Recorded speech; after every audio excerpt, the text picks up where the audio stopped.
yours, waiting on the sexy flow. Come get it all, are you gonna make me yours? Waiting on the sexy flow. I'm trying not to think about ताज़ा मछलियाँ तलकर खाया करना और अब सारे दुख भूल जा। इसी शाम वो मौलवी को लेकर आया और कुछ रिश्तेदार भी उसके साथ आ गए। इसने मुझसे बिना कुछ पूछे मेरे साथ निकाह पढ़वा लिया। वो मेरा मालिक बन बैठा था, जो नहीं जानता था कि अपने महबूब की मौत से मुझ पर सख्तादारी है। मैं तो शदीद अजियत से गुजरी थी। अब जिंदगी और मौत मेरे लिए बेमानी चीज़ें थी। चंद माह इसके कब्ज़े में रही, बस मेरा खाली वजूद इसके कब्ज़े में था। रूह तो न जाने कहाँ भटक रही थी। अपने महबूब शोहर के मौत के गम ने मुझसे मेरी ज़ुबान ही छीन ली थी, यानी कि मैं अब कुछ न बोल सकती थी। मछलियों के ठेकेदार ने महसूस कर लिया कि इस लड़की के अंदर की औरत मर चुकी है और ये एक जीती जागती लाश है। इसके लिए कांटों का तख्त और फूलों की सेज एक जैसी है। वाकई में ऐसे दिए की मानद थी जिसमें बाती थी और ना तेल। एक रोज़ ठेकेदार किसी काम से हमारे गांव गया तो वहाँ मछली के एक व्यापारी से उसकी मुलाकात हो गई, जिसने बातों बातों में बताया कि यहाँ रही मजदूर की लड़की जो एक माँ की दुल्हन थी, शोहर की मैयत का दीदार करने से पहले ही ज़मीन में समा गई। इसका अभी तक कोई सुराग न मिल सका। लगता है वो गम से निढाल कुएं में कूद गई है। इसकी लाश भी नहीं मिली। कुआं खंगाल दिया।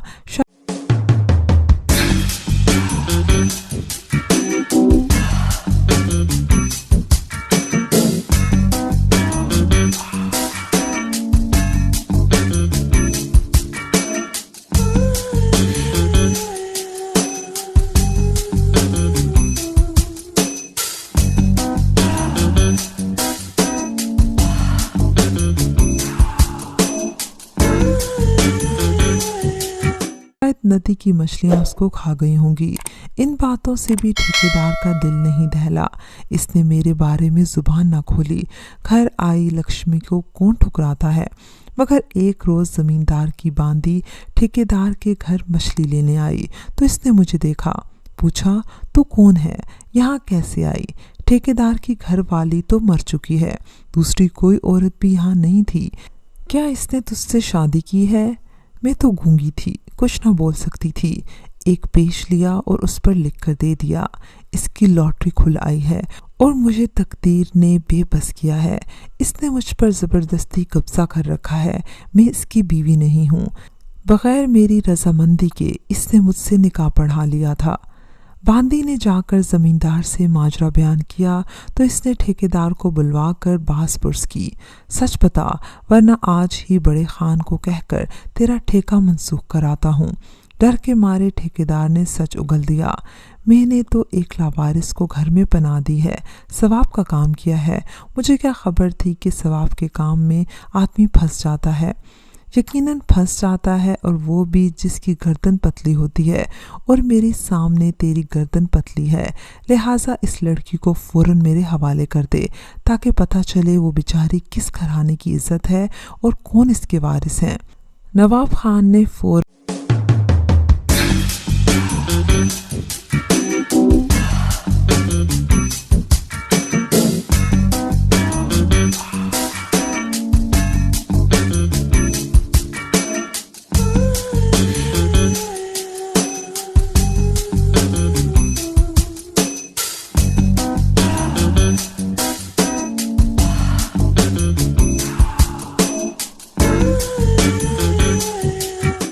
ठेकेदार से मुझे तलाक दिलवा दी। नवाब खान ने जब मुझे देखा तो मेरी मासूम और मजलूम सूरत इसके दिल में घर कर गई। इसने मुझे घर ले जाने के बजाय डेरे के पास बने मकान में रखा और मुझसे निकाह कर लिया। वो 50-55 साल का आदमी था। बच्चे उसके जवान थे। बाप कितना ही ताकतवर हो, वो जवान औलाद के सामने कमज़ोर होता है। लिहाजा ये निकाह उसने खुफिया रखा ताकि घर वालों को खबर ना हो, वो फसाद ना उठा दें।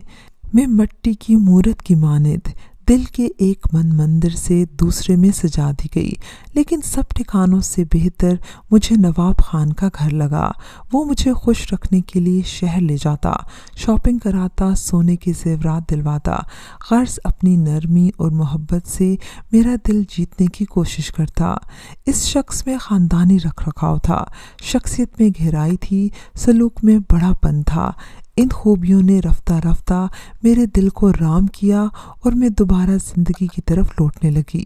وہ حوصلہ مند تھا، مجھے بلا وجہ تنگ نہ کرتا تھا، زندگی کا ہر سکھ دیا تو میں کچھ سکون محسوس کرنے لگی۔